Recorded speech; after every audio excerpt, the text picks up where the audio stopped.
Welcome to the Typical Sportsman podcast. Recently, earlier this spring, I got to go to Manitoba on a bear hunt. Always been a dream of mine to bear hunt Manitoba, and it's always been a dream of my wife's to go to Manitoba. So when the opportunity came up, I jumped on it. And let me tell you something. The experience that we had was absolutely incredible. We got to experience the wild heart of Manitoba for everything that I've ever hoped that it would be, and shot one of the best bears that I could have dreamed up in my mind. So I'm joined by Todd Wohlgemuth from Baldy Mountain Outfitters to recap the hunt and just share the experience, talk about some of the highs and lows of the hunt. We talk about field judging bears. We talk about shot placement on bears, when to shoot them, when not to. We talk about all that and more. It is a fun episode, reliving one of the greatest hunts of my life. I absolutely love anytime I get to take my wife with me, but this one was even more special because it checked a box in my bucket list and hers as well. Guys, also on the Typical Sportsman website, we now have the Keep the Dusty Side Up t-shirt. This design is absolutely incredible. You've got the old school truck with the deer on the hood, the deer in the bed. It's a really cool design. Keep the dusty side up. No one really truly knows what it means. I've basically narrowed it down to drive safe and have fun, or be safe and have fun. But for those of you that don't know, I was told that by a drunk old man on a porch at 2 p.m. in the backcountry of Idaho, in a little mountain town called Atlanta. It's always just stuck with me, and I've loved it ever since. Now you can wear it proudly on your chest. Keep the dusty side up. Typicalsportsman.com. You can use the code DUSTYSIDE to get 20% off right now on the entire order, but grab one of these as well. Guys, this episode is brought to you by my friends over at 2O. I can say this about 2O. I did not pack for this Manitoba hunt for cold weather. However, we had a cold front come in, and the first night we were sitting in like 24, 25 degree weather. It was like a cold November rut hunt. And I was a little worried about it. I'm like, man, I did not pack for this cold. But with the layering system that 2O offers, I was still able to sit and make it through the hunt. Did I get cold? Yeah, I did. I'll be honest. However, with their gear, I was able to layer it and stay comfortable. So guys, go check out 2O. It is, in my opinion, some of the best mountain gear that you can possibly buy. And you don't have to go refinance your house to buy it like some of the other brands out there. It's incredible gear made by some of the best people in the industry. But I promise you that if you'll try it, you'll love it. Guys, let's jump in with Todd and relive the wild heart of Manitoba. For the true sportsman, it's more than a pastime. It's a way of life. Embrace the lifestyle of hunting, fishing, and the thrill of the wild. Live the life. Be typical.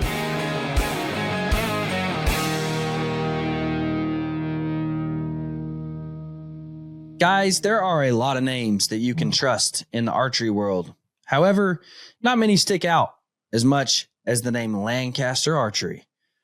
Guys, if you've been around archery or bow hunting at all, you've probably heard of Lancaster. Why? That's because they're experts, and that's because they're your one-stop shop for all things archery. I've never needed something and not found it at Lancaster. I've also been able to find reviews and tips using the product that I needed that Lancaster had. Guys, Lancaster is phenomenal. They are experts in the trade. They know the equipment because they use the equipment. And you can pretty much get anything you've ever needed archery related at lancasterarchery.com. You can also learn about the products you need on their YouTubes, in their videos, on their social media. You can also get tips about how to use the products. Guys, Lancaster is a phenomenal one-stop shop. And here's what I'll tell you. Sometimes you gotta be mindful of who you're taking information from. You don't have to worry about it at all when it comes to Lancaster. I put full faith in the guys over at Lancaster. They know the products. They sell the products. They give you advice on the products. They give you support on the products. You can call and ask them anything. They'll get you lined out. They'll sell it to you, and then they'll support you even after you buy it and you need help figuring it out.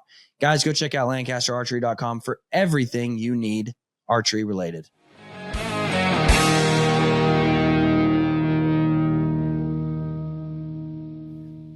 Todd, the Manitoba Maniac. I don't know what else to call you. I mean, that's it, dude. Just the Manitoba Maniac, dude. How'd your season end up, man? Before we jump into our trip, how'd your season end up? Yeah, no, we had a really good season. We had lots of bear action. Just some of the encounters different hunters had. It was pretty cool. And we had a couple guys screw up on some big ones, but hey, that's all part for the course. Yeah, it's always good for a chuckle afterwards when you're checking trail camera footage or these guys are videotaping stuff and you're seeing what they're seeing and just like, I couldn't get a shot. And I'm like, well, maybe you should have put the video camera down. Yeah. Stop videoing. But hey, it's whatever. I mean, you got to just laugh about it and enjoy it. So yeah. But what was the biggest bear that came out of camp? The biggest bear this year was around 20 and 12/16, somewhere around there. Wow. So yeah, definitely not the biggest that we've taken out, but it was good bear. And it was interesting because we ended up shooting a lot of bears that were just under booner, like at that 19, like lots of like 19 3/4, 19 7/8 or whatever. But it was just, it was an interesting year. And too, I mean, like I say, not that it was, or the guys had, different guys had opportunities at quite a bit bigger bears, but just doesn't always come together. And hey, that's what makes it hunting. Right. So. Now with a bear that big in Canada, and obviously this ranges massively, but what are you looking at weight wise with a bear like that? Like for like a 19-inch? Yeah.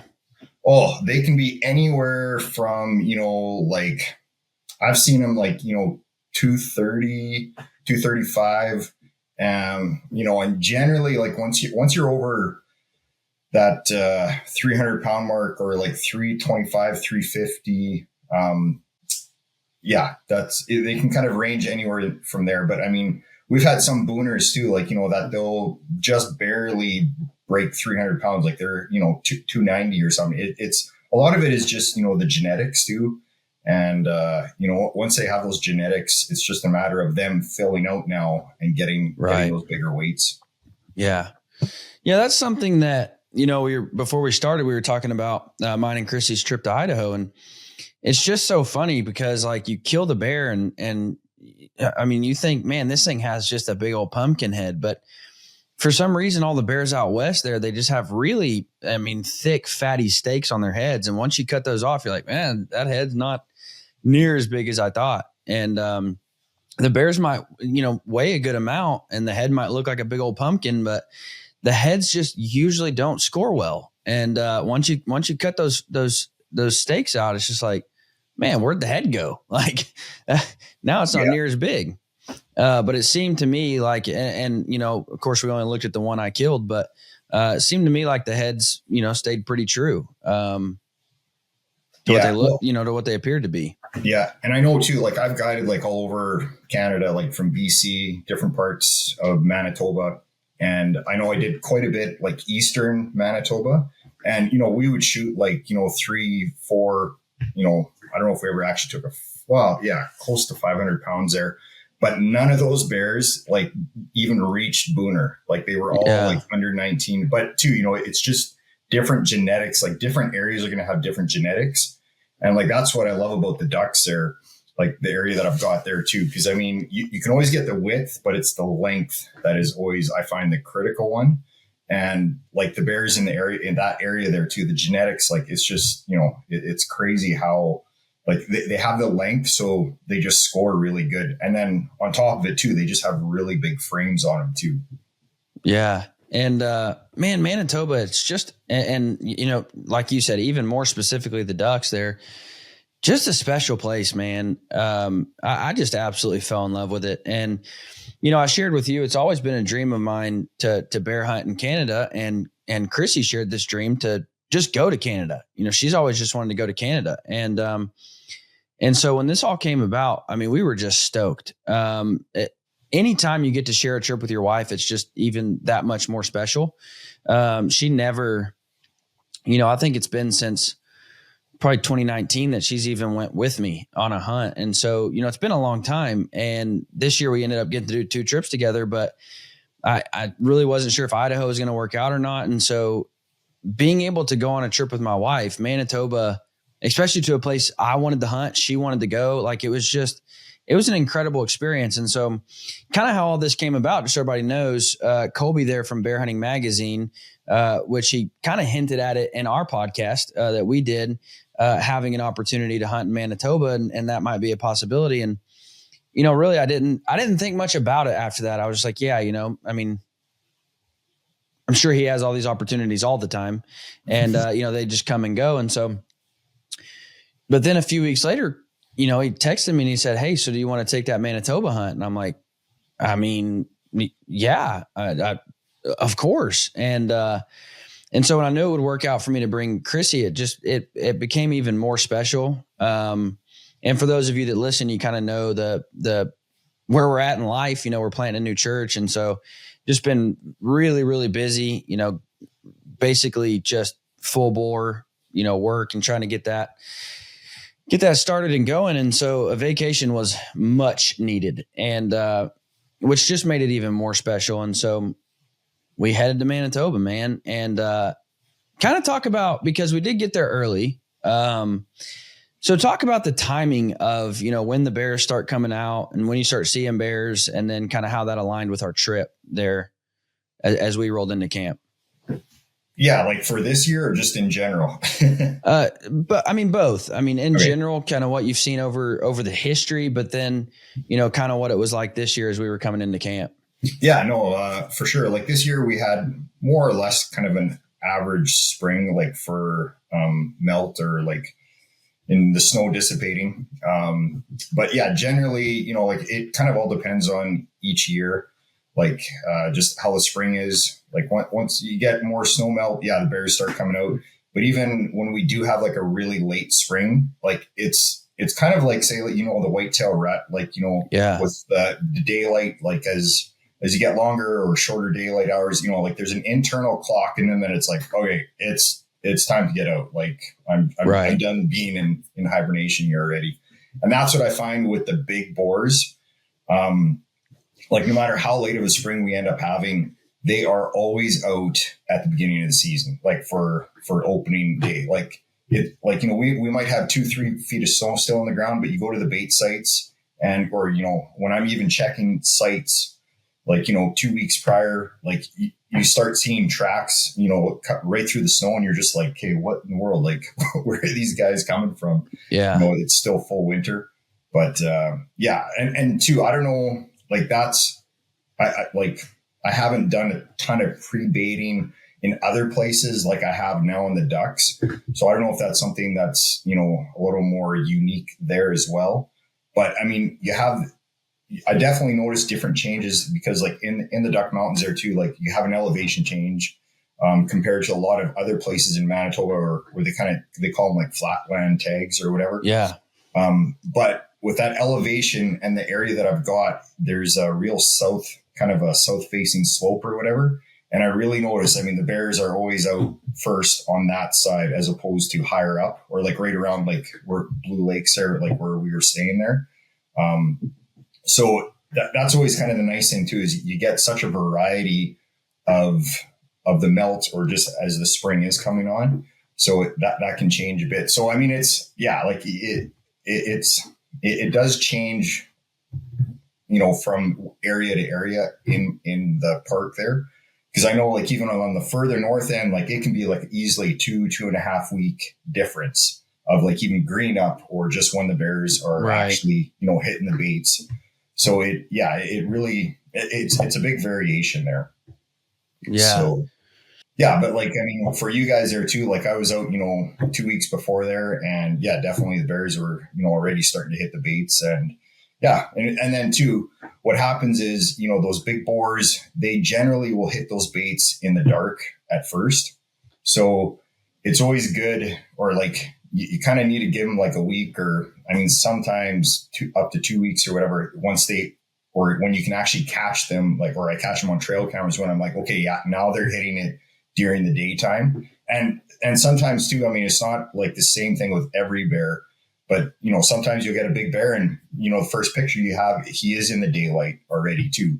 But once they are hitting those baits in like the daylight or like huntable hours, like that's when I'm like, okay, we got to, like, that bear now is totally huntable because there's no food out there, or I should say there's no food, but there's very little food for them. And with having well-established bait sites, those are the first places they're going to be going and hitting. And, like, it's just, I mean, when you have a bit of snow on the ground, or even once the snow does melt, like nothing's green. So, it's pretty much if they can find a beaver or, a deer or moose, or, like that's more or less what they have to eat then. So that's where, like, just having established bait sites are so important. Right. And it's crazy to me how fast things change. And what I mean by that is, the first night we set, it was like sitting a stinking cold November rut hunt. Like it was, I think it got down to 26 Fahrenheit. And so we were sitting there cold, man, and, didn't see any bears, and the action was super slow. Well, night two, it got a little more exciting. Things were heating up temperature wise. And it's almost like, man, just that 1 day difference of like, okay, it was freezing cold. We didn't see any bears. And then the temperature starts warming up, and all of a sudden we start seeing bears, up and moving around quite a bit. And it was just interesting to see how fast it can change like that. Now, a question that I have for you, as season rolls on, okay, do you think that in the beginning of each season, it kind of takes time for bears to get acclimated to, Todd's scent coming in and hunters being there, as opposed, or do you think like, no, they're used to that from the year before? Because night two, we were your first hunters in camp. And so night two, we had bears coming in and they winded us every time, and they just bolted. And so I just was curious to know, like, do you think that we did something wrong, or do you think like as season rolls on, they just get more used to your scent going in and out of there, checking baits and cameras, hunters coming in and out of there. And so they get more acclimated to the human scent as the season rolls on, or do they stay acclimated and we did something wrong? Yeah, I don't know. Like, I mean, I would say like, or like, I can't remember exactly how windy it was, say like the first or second night there, but I know wind plays a big part of it too. Like, even when we're later in the season and, the bears are totally used to us, or like what you're saying. Yeah. Right. If that theory does apply. But when the wind picks up or whatever, like they are just super skittish most of the time there too. And, I mean, yeah, I think that is kind of, when you have well-established sites, maybe if you're getting new bears, I don't know. Like, I mean, yeah, I haven't really done the thought on that. Yeah. But I mean, definitely early part of the season, the hunters are definitely going to see less bears than they will as it warms up. And then like later in the season there. So yeah, I don't know. I mean, that's kind of, it's an interesting twist there, or something to think about there too. But like you said, you're going to see less bears, but the quality is probably going to be better. Yes. Later in the season, you might see 20 bears in a sit, 14 of those being cubs or, 2-year-old bears. Yeah. Whereas in the beginning, seemed like we never saw a bear. I mean, even the ones that didn't come in, we never saw a bear that was under, 150 pounds. I mean, at least, I mean, all of them were, more than 2 years old, I would say. And so, yeah. Well, I would sure hope. Yeah. But I mean, too, even like, well, what was it, the second night, or was it your third night? Like after you had shot there too, then you had a really big boar, come right by you guys there too and stuff. Like, that was super cool. Now I will say this, and this is kind of how my the article that I wrote for the magazine. This is kind of how I portrayed it. And first off, I just want to say, if you're not a a subscriber to the Bear Hunting Magazine, you absolutely should be. Colby does a phenomenal job there and just puts together a really good magazine, even though he has some questionable writers sometimes, i.e. me. But just a really good magazine. But the way that I portrayed that article was, I really wanted to experience just that. The title of the article was The Wild Heart of Manitoba. And I just really wanted to experience that Manitoba, just remote, experience. And especially in the ducks, you really get that. But I kind of said, with the way that just the temperature was going and the way that everything was playing out, we finally got that night 3. And it really seemed like, all right, this is what I came to Manitoba for. Like, this is it, man. We took a 4-wheeler way back in there and we were remote as could be. We could see the lake from where we were sitting. So all night long, we're hearing grouse drumming in the background, watching mallards fly in, seeing bears. Like, it was like a movie. It was like a painting. Like, this is what you come to Manitoba for. And just a super beautiful place. And luckily, like, as I've got to talk to some of my friends about this spot, Colby had sat there before. I believe that's where he shot his big cinnamon last year, right? Yes, I believe so there. So, he had got to, and he was like 100%, dude, like that is an incredible spot. And then Brooks from Camp Chef, like, didn't he have a bear climb in the tree with him or something? Or well, what? You said something funny about Brooks on that hunt. And I know. Yeah. So there used to be, or there was that old tree stand. Well, actually, I moved over for Krissy there.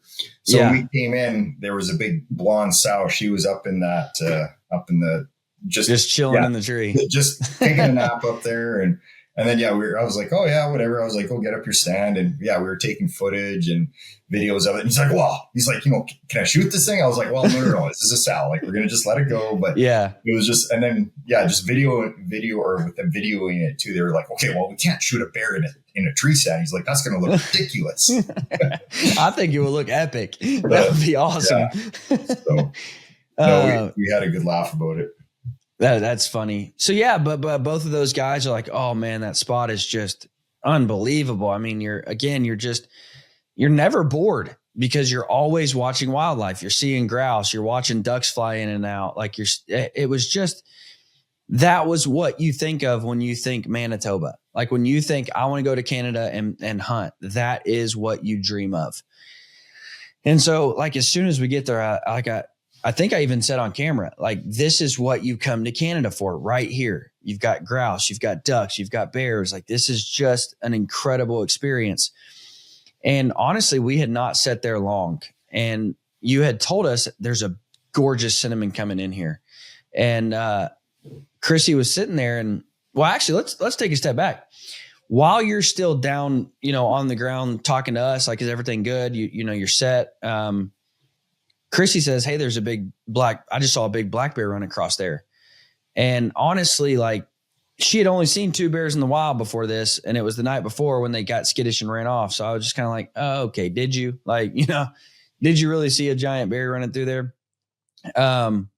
But nonetheless, like she said, I just saw a bear run through here. And so you're like, well, I'm gonna get out of here. I mean, if it's picking up, I mean, no need for me to hang around. And it was not long at all. And she says, there's the cinnamon. And I'm like, where? And you can picture this, but for those of you that can't, again, you can see that lake. It was off down to our left. And then you could see just kind of the side of a hill on the back side of that. And that cinnamon was just coming down that hill alongside the lake and coming right across to us. And so I get my bow and get ready. And, the whole time coming in, I think I even told her, I'm like, it's not a giant bear. It was really in that phase of life where you could really tell, how big it was, because it had lengthened out, but it really hadn't filled out in weight yet. And so I'm like, it's really not a big bear. But he did mention, that there was a gorgeous cinnamon here, and that's about as pretty as they come. Like, you'll find bigger bears, but you'll never see a prettier bear. And so the whole time it's coming in, she's like, you have to shoot this one. This is the prettiest bear on planet Earth. And I'm like, I'm not going to disagree with you. And so sure enough, like, I didn't hesitate. I didn't wait. I don't, what's your thought before I finish? What's your thought on letting bears come in start eating, get comfortable, and then take a shot versus it's here, it's broadside, shoot it.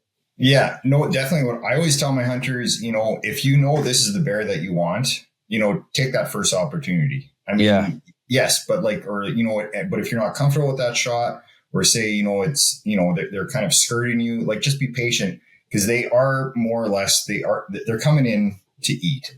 So, you know, but that also, you know, is I would say a level of experience on the hunter. You know, if they're like something like you, like, yeah, you know, if that bear is just slowly walking and you can take a good broadside shot, you know, wait for that shoulder to come forward and, you know, that you're not going to hit the shoulder. Well, yeah, you know, if you're comfortable with it, take it. But I mean, but if you're not experienced and you're not comfortable with that, like I tell guys, you know, just, you know, really make sure we're making ethical shots. Cause 100%. I mean, it's always just hard when you end up getting a wounded bear and we end up not finding it. And you're just like, oh, like, yeah, it's just, I mean, it's always hard. Well, you hear some guys and they're like, let them start eating, you know, let them just get comfortable. And then it's just easy. And I'm like, to an extent, yes. However, you also never know when, you know, that bear just decides to get up and leave, and it leaves walking straight away from you. And you're like, well, thought I was going to be here for more than 2 minutes and now it's just gone. Or, you know, another bear comes in and pushes it off, or, you know, you just never know. Or the wind switches and they get something they don't like and they're out of there. And so my opinion, like you said, is if you're comfortable with the shot, take it. And, you know, this bear was at 15 yards, 16 yards, maybe broadside. Like, yeah, it was on a super slow walk. I mean, you know, every step the shoulder's coming forward for, you know, 3 seconds, 4 seconds. And so I'm like, I'm shooting right now. Like, I'm not going to let this bear get comfortable and wait. And then something happen and, you know, a truck drive by and the bear gets spooked and runs off, or, you know, Todd. There's no trucks back there. Right. Yeah. Well, and I'll tell you the reason I say that is because you did mention like, hey, I'm going to go check another bait. And, you know, if there's just some mega giant bears on that one, I'm going to come get you. And so I'm like, that's going to be my luck. You know, I'm letting this bear get comfortable, and all of a sudden Todd pulls in to come get us. Like, you just never know. And so my opinion is the first ethical broadside shot you have that you're comfortable with, to your point, if you're not comfortable, wait. That's the worst shot you can take, is a shot you're not comfortable with. And I tell people it's something so hard to understand, especially like you said, new bow hunters, or if you're talking to a non-hunter, like, you know, I've passed deer at 14 yards to shoot them at 30, just because at 14 they were super skittish or there was brush in the way. They get out to 30, it's calm. You know, they're calm now. Now you shoot. Like, so I've passed them a lot closer to shoot them a lot further. But just due to the scenario, like, that's what I was comfortable with. And so absolutely wait for a comfortable shot. That's the most ethical shot you can take. But I don't buy into the whole, like, well, just let it come in, let it start eating, you know, let it get its head in the barrel, no, like, I take the first shot I can take. And so, yeah, this bear comes in, gives me a perfect shot. And honestly, I thought I shot a little high. I thought the bear was going to die. And that's what I told Krissy. I think it's dead. Probably just clipped the backside of that lung, but I think it's dead. I did shoot a little high, but I think it's dead. Turns out it came out just, I mean, picture perfect, due to, you know, the height of the tree stand, the angle. I mean, came out picture perfect. The bear only made it 60 yards, maybe 50 yards. And we found it just piled up. However, it never fails with bears. That first 40 yards is just disheartening. You're like, dude, there's no blood anywhere. Like, it never fails. I faced it in Manitoba. Same thing in Idaho. Like, you're looking around, the bear I shot in Idaho only made it like 40 yards, but there was no blood anywhere. And it was just super thick. And so basically right after I shot, I had no idea where it went. It went right back in the thicket. You have no idea. And so it's just like, man, you're grid searching already. And it's like, I don't know. And then you just find them piled up, and it was a perfect shot. And you know, that bear in Canada, the one I shot in Idaho really never had a chance to bleed. I mean, it just made it and died. But that first 40 yards is always disheartening, because you're like, there's no blood. And we knew that bear ran right down a wide open path. We knew right where it was going. But still, it's like there's no blood anywhere. And then you get to the 40-yard mark and it's like, okay, there's blood everywhere. Like it finally got through the fat, finally got through the fur. Now it's, pouring out. And it was only 60 yards and the bear had piled up. And just an incredible experience that I got to share with my wife. And to your point, after we shot, I radioed to you, hey, we shot a bear, but it was still a couple hours before you came. And so we just got to sit there and watch. And I really am glad that we got to sit there for as long as we did, because like I said, we shot the bear early in the sit. And so it was like, man, I want to sit, like, I want to just see more bears and enjoy this opportunity. And sure enough, like as soon as I shot, I mean, the bear runs off and we're celebrating and this big black bear comes in. And luckily I'm glad I didn't see this one before and wait because I'm almost confident, after replaying it in my mind, I'm almost confident had I looked over, I would have already been able to see him when the cinnamon was there, but he ended up not coming in. He ended up coming and just kind of skirting right around us on her side of the tree. So the bear it got within 7-8 yards of her, not me, but 7-8 yards of her. And so she was just like, kind of frozen in her stand, like looking at this big black bear. That was a really cool experience. Went and scratched his back on a tree and went and, played around back here, for her to have just a really cool show of that bear. And then we ended up seeing another bear that hung out forever. This bear was just a little dumb. He was there forever. And towards the end of it, I was just yelling at him, just making, as much noise as I could, just having fun and videoing him and swatting at chipmunks. And it was just really cool, man. But again, just an unbelievable experience that I got to share with my wife. And so I can't thank you enough. I can't, it was just a unreal experience. And I would encourage anybody, I said it on Instagram and I'll say it now. If you're a bear hunter, you need to go to Manitoba. And if you're not a bear hunter, you need to start bear hunting and go to Manitoba. That's just the case of it. That's the end of the story there. It's a special place, man. Yeah. No, for sure. It really is. I was going to just add on too, like about how you were saying, or like, do you take that shot or as a bear is coming in, or do you wait till they settle down? But definitely as you get further into the season, like once you're getting into the rut, and I'm always telling guys, I'm like, if you're getting like those big boars, sometimes they're coming in, just cruising the bait because they're looking for a hot sow. So by all means, if you can take that ethical shot, you want to take that as soon as you can, because that bear might just skirt and he's gone. So, yeah, I just wanted to add that little. Yeah, 100%. Is when you get more into the rut, that becomes even more critical there too. Yeah. And to your point, like that, the big black one very well might have come in had the cinnamon still been there.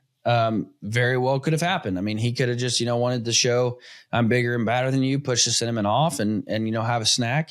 Very well could have. I mean, however, I am glad that I didn't see that one and say, oh, we should wait for that one. And I kind of just have my heart set on a color phase. I've got a black one, didn't have a color phase. And so, to your point, as we were skinning this bear, we were just kind of chatting about, what bears you should and should not take. And yeah, this bear was not the biggest bear ever. However, when you're talking last night of the hunt, a gorgeous color phase, that's a bear you take 100% of the time.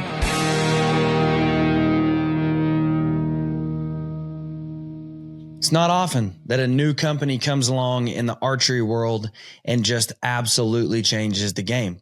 However, that is exactly what Dialed Archery did when they entered the scene.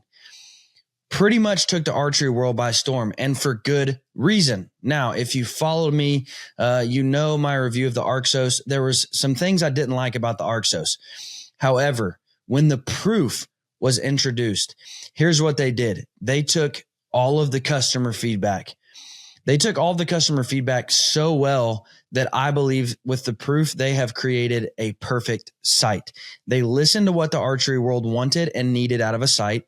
And that's what they got with the Proof. It is completely redesigned. It's completely in every way. It's just a better sight. They have improved on every issue that people had with the Arxos, and they have created, in my opinion, an absolute bomb-proof sight. Completely customizable on the website. Colors, pin configuration, pin sizes, pin colors. Completely customizable. You get exactly what you want right out of the box. Guys, I would highly encourage you to go check out Dialed Archery for your next sight. You are going to get, here's what I promise you, you are going to get more yardage out of a sight tape. Now, for a guy who's relatively on the short side of a draw length, that's pretty important to me. I shoot a heavier arrow and I don't have an incredibly long draw length. So that rail giving me a little bit more out of my sight tape is something that's very important to me. However, all of the other features of the Proof make a bomb-proof sight. You can throw that thing around the mountain. You can drag it through the mud. It's going to perform every single time because Dialed has created, in my opinion, with the Proof, the perfect sight. Go check out dialedarchery.com for your next and your last bow sight.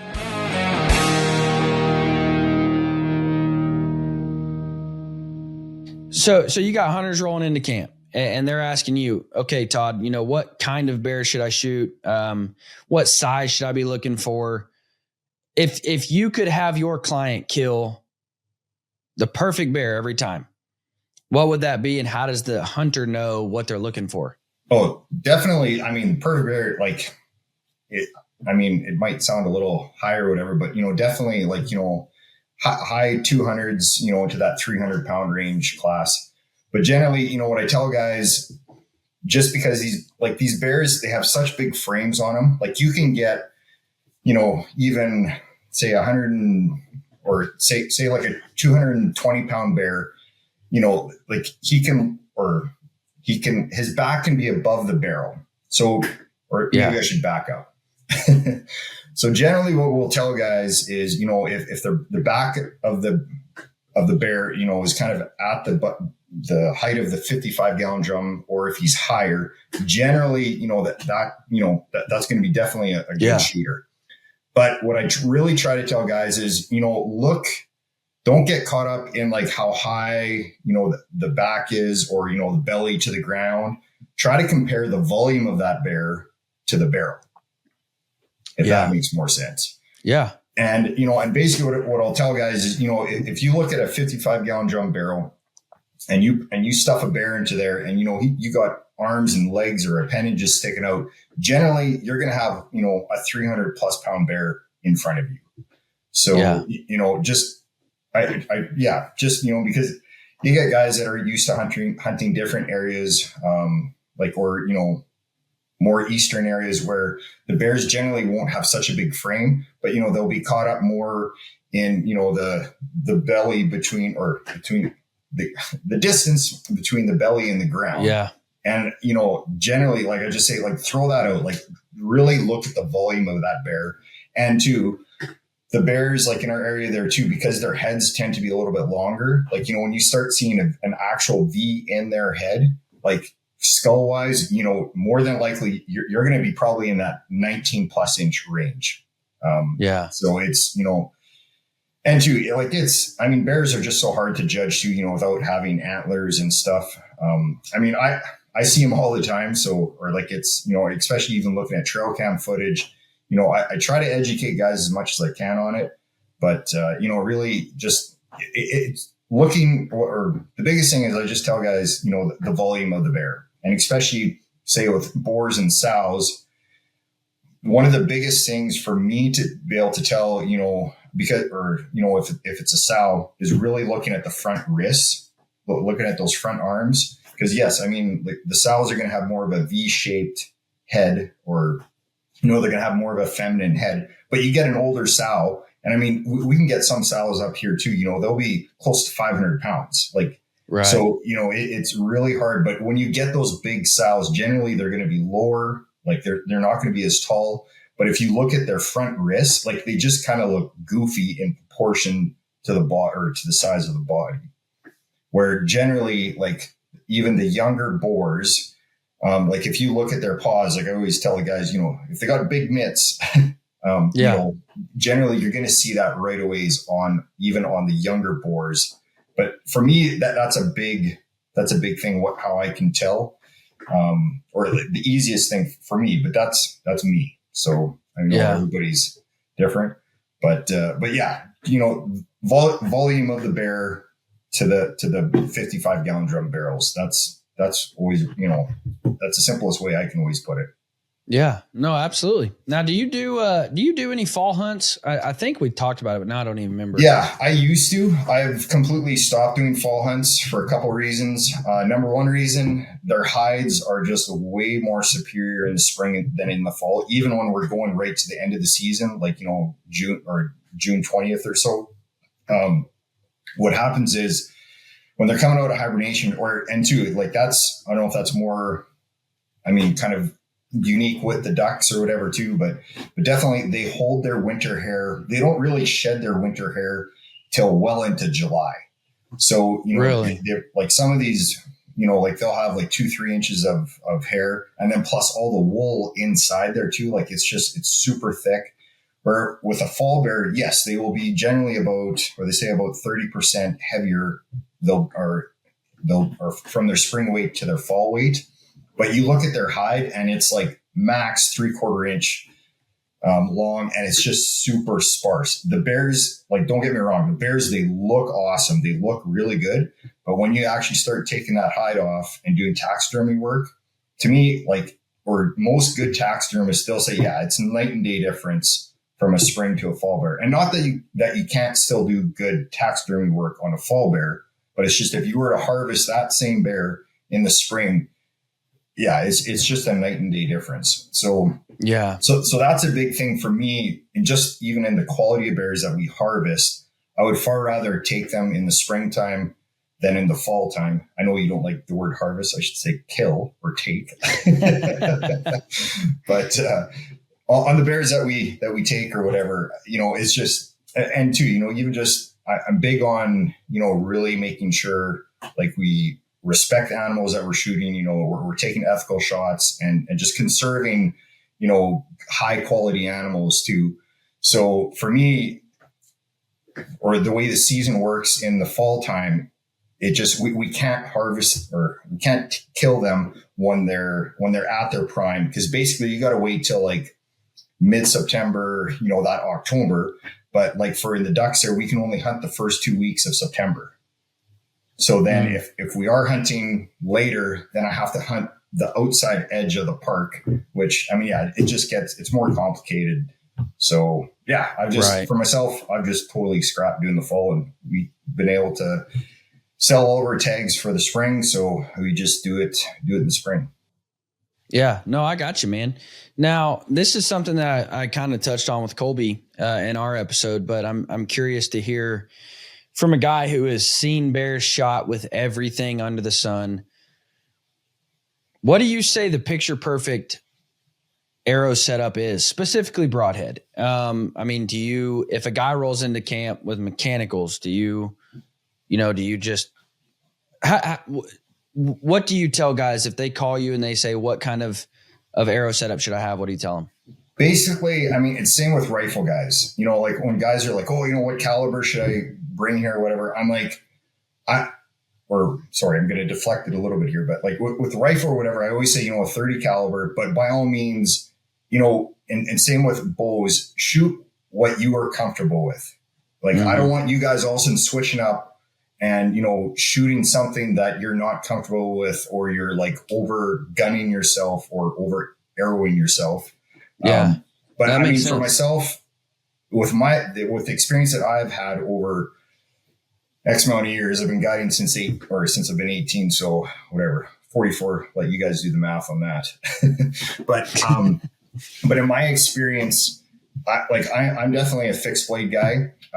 Just because I think I've seen too many of the early mechanical broadheads like failing. But I mean, definitely, you know, the technology has totally changed with the expandables and stuff too. So, you know, and too, you know, I've had guys do really good with expandables, but, you know, just my own, experience of just seeing stuff, I definitely, I'm a fixed blade guy, but, and also because, the distances that you're shooting are so close. Like all of my sights, basically, like you're shooting, it's a 12 to max 20, 25 yard shot that you're doing. So, even the thought process of, having a mechanical so that way it can fly further or whatever, like to me, a fixed blade, hey, there's less chance of anything going wrong with it. Right. No, that makes 100% sense to me. To your point, I will say this, for those guys who say mechanicals suck, they always fail. You're right. In the beginning they did. And, in the beginning there was all these horror stories of them not opening, not penetrating, but the technology has come so far. They have changed so much that if you're shooting the right mechanical, I don't have any problem with it at all. Yeah. I've seen guys shoot elk and moose and everything under the sun with mechanicals.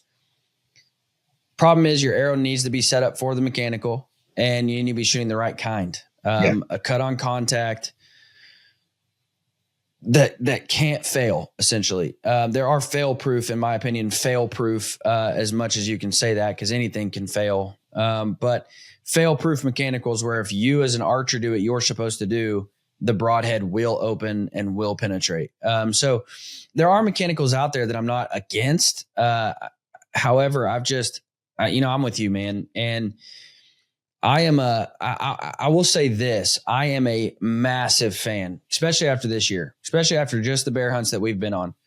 I'm a massive fan of Day 6 broadheads, and they don't sponsor the show in any way. I want to shoot a broadhead that I'm fully confident in.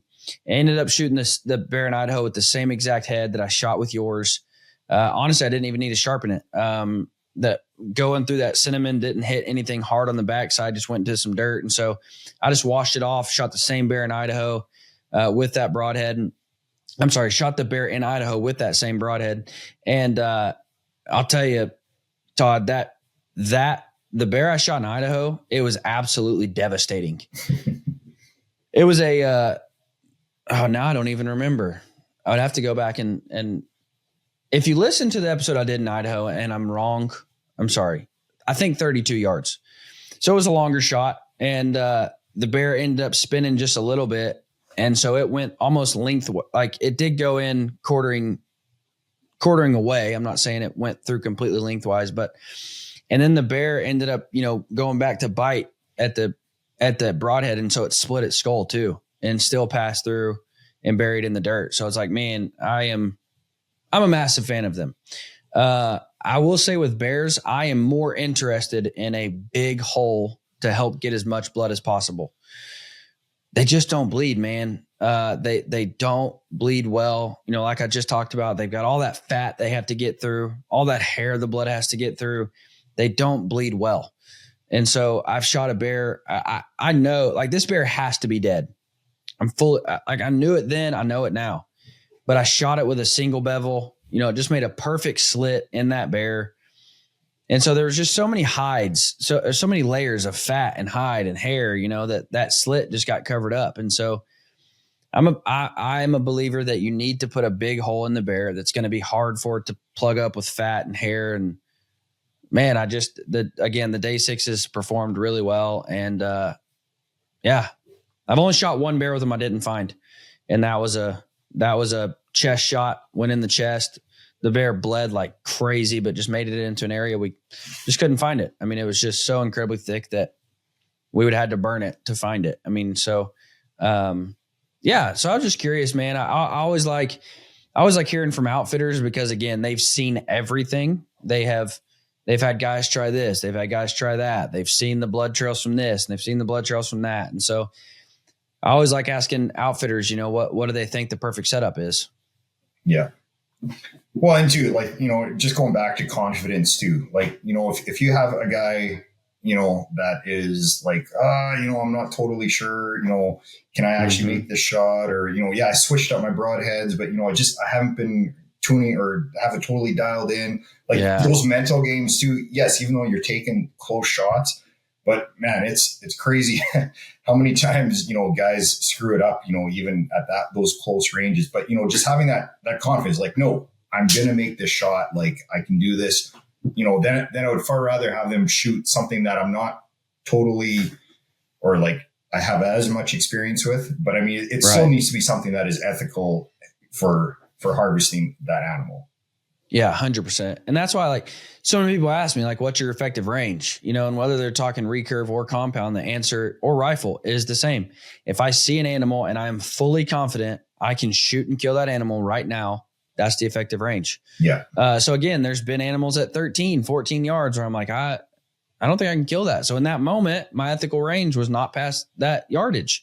Yeah. But then there's times again where you let them rip at 32, 45, like and if you see that animal and for a fact, man, I can pinwheel this animal right now and torch it, take the shot. Yeah.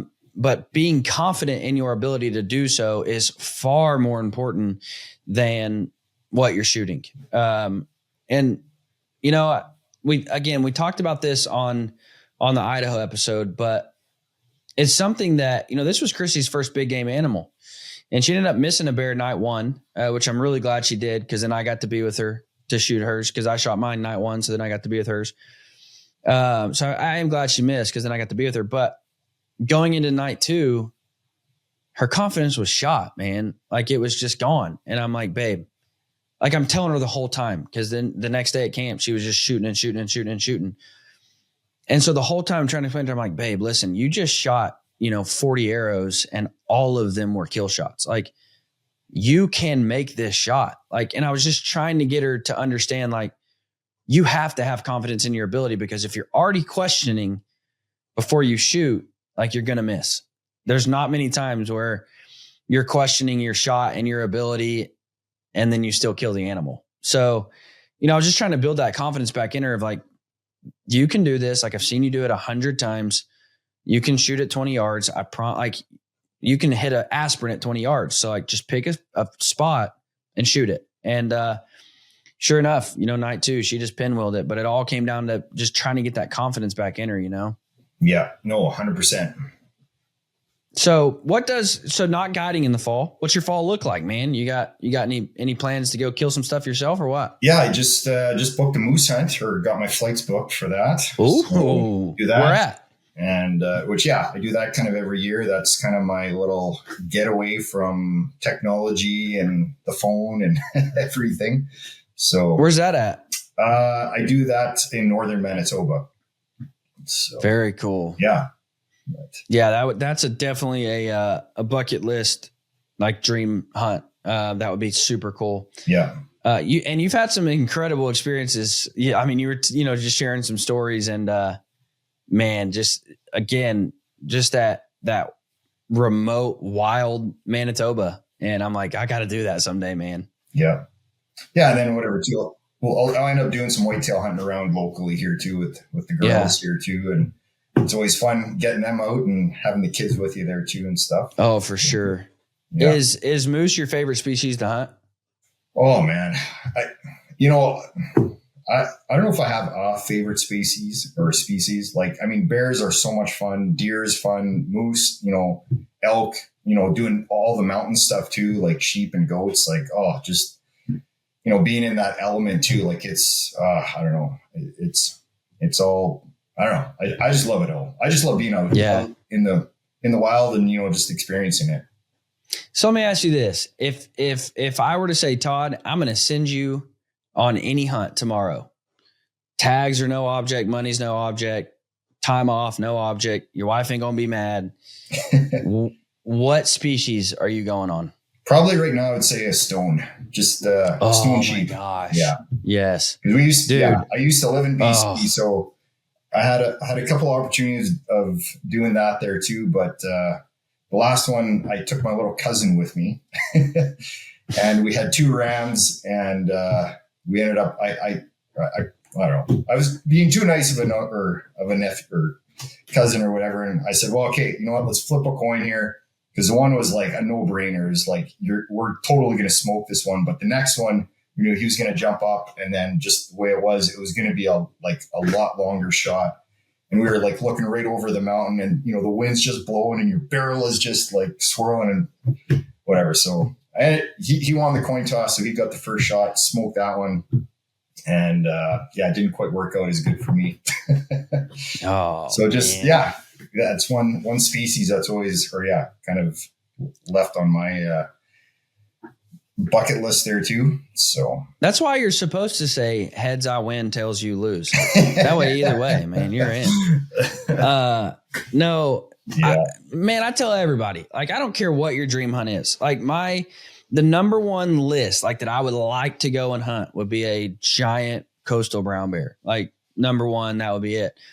However, in that scenario of like, we're going to send you on any hunt you want, it would have to be a sheep, just because tags are so hard. It's so expensive.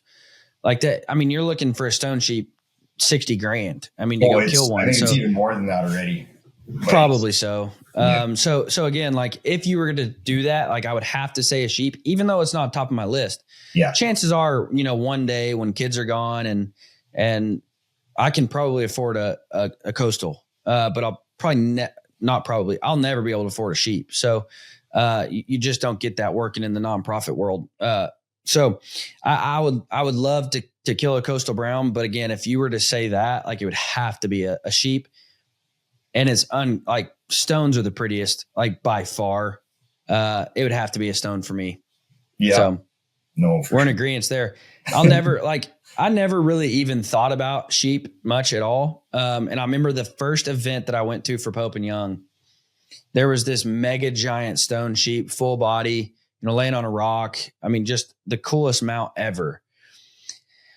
And I remember asking, whose is that? And there's two people in this world I fangirl over. One of them is your buddy Clay Newcomb, and then Remy Warren. Like, those two guys, like, I don't really care much about anybody else. Like, those two dudes are legit. Actually, the first time I met Steve Ranella, I walked up and they said, "Hey, this is Dylan, our marketing director." And I'm like, "Nice to meet you, man." I said, "Is it true that you know Clay Newcomb?" And he kind of laughed and he said, "Yeah, I've met him a few times." I'm like, "That's so cool, man." And then I just walk off. Obviously I was just, joking with him, giving him a hard time. But anyways, that stone sheep, I said, "Whose is that?" And they said, "That's Remy Warren's." And I was like, "Oh my gosh, like, it's the coolest thing I've ever seen." And then later that night we were sitting around, having fun after the event, and Remy shares the story of that stone sheep, as you're looking at it. And so then from that moment, I'm just like, dude, that's one of the prettiest animals on planet Earth. Like, just seeing that full body, right there. And of course it's a mega giant. I think it was like number 2 all time. Like, just the prettiest sheep ever. I'm like, that would be the one I would want to go kill for sure. Yeah. Just incredible, man. Yeah. Well, and too, like I always tell guys, you try, some of these mountain hunts or whatever, especially like sheep hunting. I'm like, either you love it or you're going to hate it. Yeah. 100%. There's a lot of species like that. It seems like. And it's just so much work, but man, like, when you're up there too and stuff, like, it's just, I don't know. It's hard to explain, but it's magical. I love it. Yeah. You've never heard anybody say, "I went on a sheep hunt and I was, whatever." I mean, they're either like, "Dude, it sucked. It was miserable."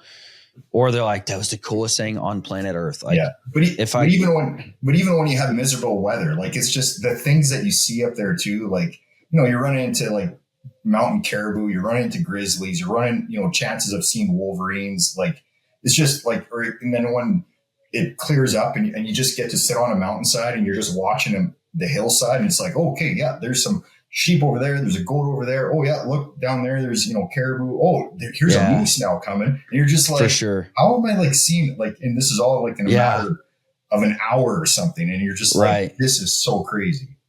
Yeah. That is cool, man. It's something that, again, I hope one day to experience, but yeah, it would be an incredible experience for sure. Man, where can they find Baldy Mountain? First off,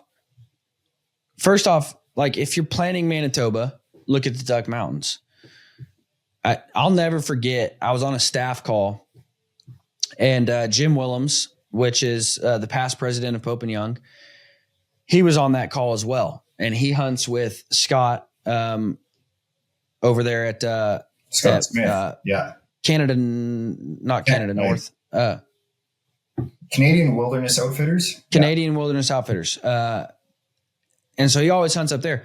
And so when I was telling that, I'm like, I just don't know, man. It's right after convention time and I'm just going to be swamped. And Krissy's still in school. I said, so, we're trying to figure it out. And Jim said, I can promise you one thing. If I've got a tag for the Duck Mountains, I drop everything and I'm going to the Duck Mountains. And I'm like, okay, for a guy who's hunted all over the world, like if he says that, this is a special place. So if you want to hunt Manitoba, look at the Duck Mountains. First off, before I have you, plug Baldy Mountain, I do have to give a shout out to Scott. I was just going to say that. Yeah, because we couldn't find a tag, man. The way that it was working out, we didn't get the tag we thought we were going to get. And so kind of just, and this is like, 4 or 5 days before I was supposed to leave to come.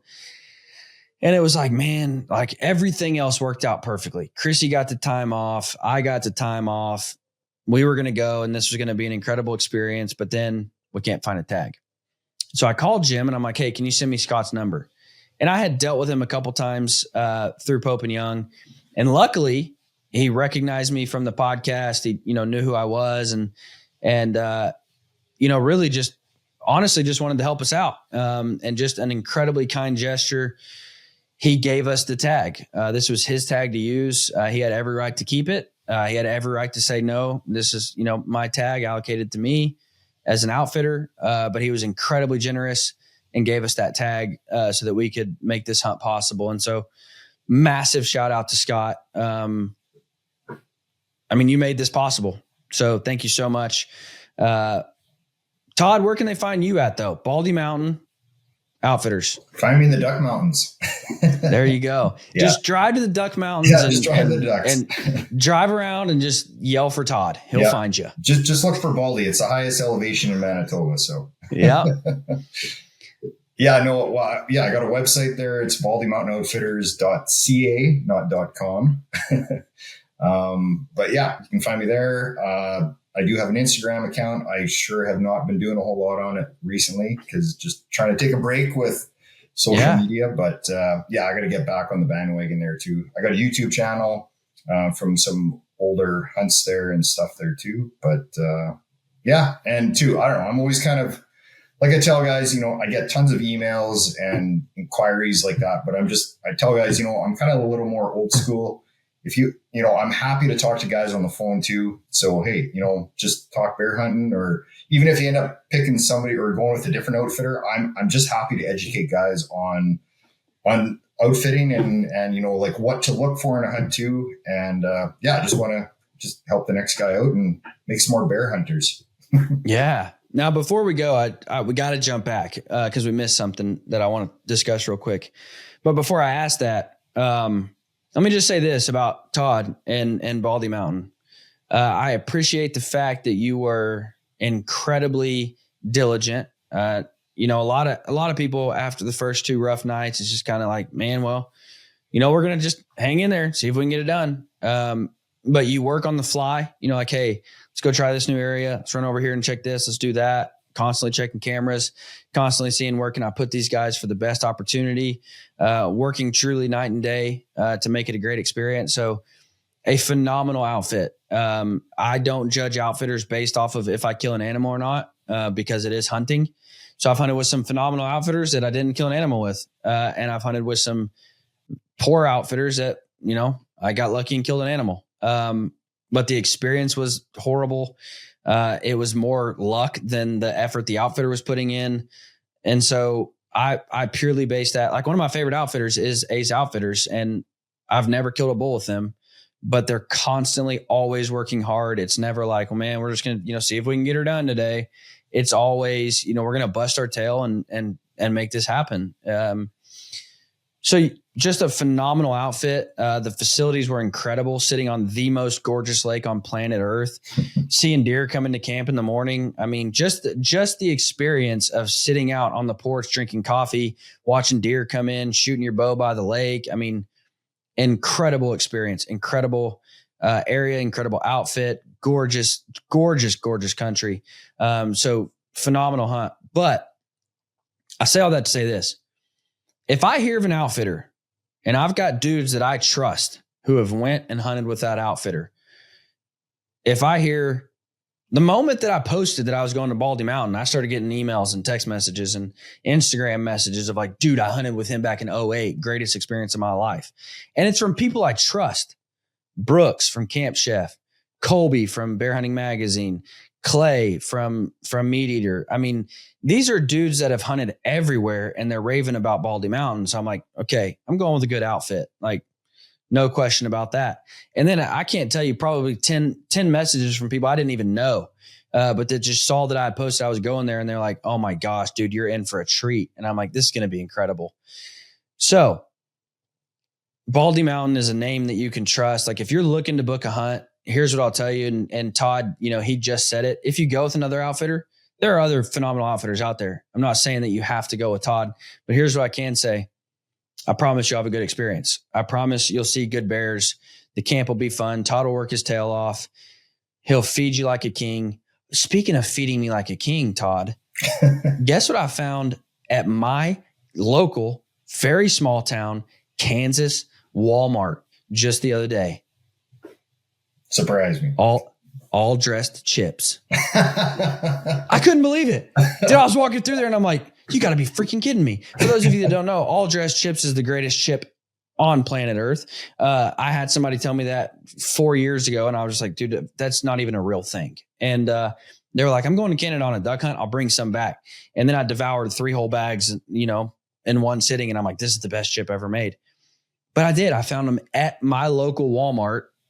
They were the Lay's ones, so not near as good as the brand that we had or the one that we bought. I bought 4 bags on my way home, just so you know. Anyways, I found them. It was remarkable. What I want to ask before we go, how do the tags work? If somebody's looking to book a hunt in Manitoba, they want to come bear hunting, how does that work for somebody to come on a hunt? Well, basically, yeah, if you're non-resident, you have to go through an outfitter. So then each outfitter is allocated a certain amount of tags. And so basically, once an outfitter sells all of his tags, like that's it. That's all they can do. But in the case, like what happened with you there was I was expecting to be able to get an extra tag from the province, but then that ended up falling through like literally 4 or 5 days. Yeah. Or even though I've been working on this since like November. So that was a bit of a shocker, but yeah, I mean, it all ended up working out. So with that, then Scott Smith there, he had an extra tag, which he wasn't even sure if he did have, but and then he ended up. So between us outfitters, we can transfer tags as long as we're in the same. It's called GHA, game hunting area. So, because we both are in the same game hunting area, but yet we have our own exclusive areas in those areas. Right. Then we can like move tags around amongst us, but believe me, it does not happen very often. And, for Scott to do that too, like I was just blown away. Like I was like, oh man, I was like, that was really just, really nice of him there. So yeah, absolutely. Yeah, and, now, do they base that off of like amount of land that you have as an outfitter and how many bears need to be killed in that area? So from my understanding of it is they'll have, or say they have a formula of, okay, how many bears are in this area? And then, basically how much area you have. This is how many tags you're allowed to have. Very cool. So, yeah. Awesome, man. And I'll say this, if you're worried about, the legalities of bringing bears back, getting them over, it's super easy. We were at the border for 10 minutes. I mean, they checked the bear, checked the tags, checked. Now, what is that? You didn't tell me about this, man. You almost got me not in trouble, but almost got me caught. They asked me a question. They said, now, do you have the so-and-so? And I said, sir, I don't even know what that is. And he said, well, if you don't, that means you don't have it, but it's basically the penis bone. The can't bring that back across the border. That. And so not that you almost got me in trouble, but I felt dumb. I'm like, sir, if I do got it, that's, beyond my knowledge. And he said, well, if you don't have it, you don't have it. Like you would know if you had it. And I'm like, well, okay. Now, why do you know why that is illegal to bring? As far as I know, it's not illegal because I'm pretty sure lots of hunters bring that back there. So I don't know if that's, or yeah, I mean, so maybe you just have to declare it if you are, or other internal organs like that. But I mean, vacuum that's just like part of or it's a bone. It's skull, or it's not like. But yeah, but I don't know. I mean, unless if things have changed. But as far as to my knowledge, that is totally legit to bring across the border. I know sometimes you'll get newer border crossing officers, say, like they don't or always necessarily know all the rules, or things have been changing, so it gets confusing. But yeah, like I said, as far as I know, that's totally fine there. I mean, as long as you're, you got your tags and you're in possession of your bear, getting across the border, that's no problem there. Yeah, the reason that was literally the only question, like outside of, can I see your tags? Sign this paper. Like outside of that was the only question they asked. And so I was like, no, I don't but I've been trying to figure out why would that even, what would be the reasoning for that? And maybe it's just something you have to declare if you do have it or something. I don't know. Yeah. But it was just, it was kind of a shock to me when he was like, it's the penis bone. I was like, oh, no, I don't. So yeah, just curious, but for those of you who are worried about it, again, we were at the border for 10 minutes and they looked at it, checked the tags, and I signed some papers and we were back on the road. So don't let that, stop you. I know sometimes that's kind of intimidating of well, how do I do this? What do I do? Especially, I've talked to guys going into Mexico and stuff. That's, a little bit harder. But yeah, took again, 10 minutes. So Manitoba checks all the boxes. As a bear hunter, it is a destination spot, and more specifically the ducks. You've got to go. It was just an incredible experience. So again, Todd, thank you so much. And, I appreciate everything you did to make it happen. And thank you again, just for how you treated us and for getting us a great bear. So yeah, well, I appreciate it so much. It was great having you guys, like you and Krissy up there too. I had a blast, 3 days with you guys there, and yeah, just hope to have you up again sometime.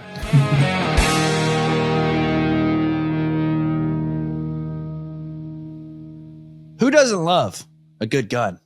Who doesn't love a good gun shop? Just walk in, get up on the countertop stool, and share stories with the boys. Talk guns, talk calibers, talk recent hunts. It's a good time. Gun shops are a great place to go and hang out. However, there's a couple gun shops that do it better than others. And then there's one gun shop that really stands out. Powder and String Outfitters. Yeah, I'm a little biased because it's right here in the great town of Wellington, Kansas, right here in my hometown. However, I can tell you that anybody that walks into Powder and String is basically blown away, because Powder and String Outfitters takes you back to a time where, downtown shops were experts in their trade, where a man's word was his bond. They got a creaky floor, they got rustic decor, and they've got a massive selection of guns and ammos. They're a full service gun shop. They've got an in-house hot bluing facility. They've got a full machine shop. They've got a custom legendary gun engraver. Literally, when I say legendary, Mr. Brian Strange, their hand engraver is world class. They've got the engraver. They've got gunsmiths. They have everything that you could ever possibly dream of having in a gun shop. They're also a small town, hometown, family-owned shop where you can call and talk to the owner. Guys, they've taken that same feel, that same great gun shop feel, and made it available online. powderandstring.com. You can buy all your guns, all your ammo, all your shooting accessories right there online in the convenience of your own home. You can stand behind the people that you're supporting because the guys are phenomenal. And again, I am of the opinion that if I'm going to shop for guns and ammo, I don't want to do it at a big box store. I want to support somebody like the Powder and String staff. So guys, go check them out for all your guns, all your ammo, all your shooting accessories. They've got it. They are knowledgeable. You can call them. You can talk to somebody, figure out what you need, why you need it, how you need it. They'll take care of you. I actually just bought a new shotgun there. Bought a new A300, and the first shot out of that gun was a dead bird. That's what I'm talking about. And I got it based off their recommendation. Guys, they're phenomenal people. Somebody you can be proud of supporting. Go check them out, powderandstring.com.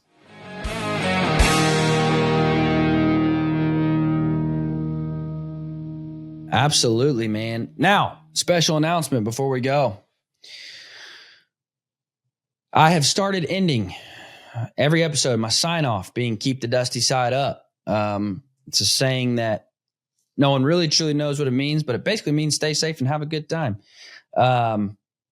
Keep the dusty side up. And so I got with my boy Taz over at Providence Marketing, and he came up with the sickest design. So the Keep the Dusty Side Up shirt is now available at typicalsportsman.com.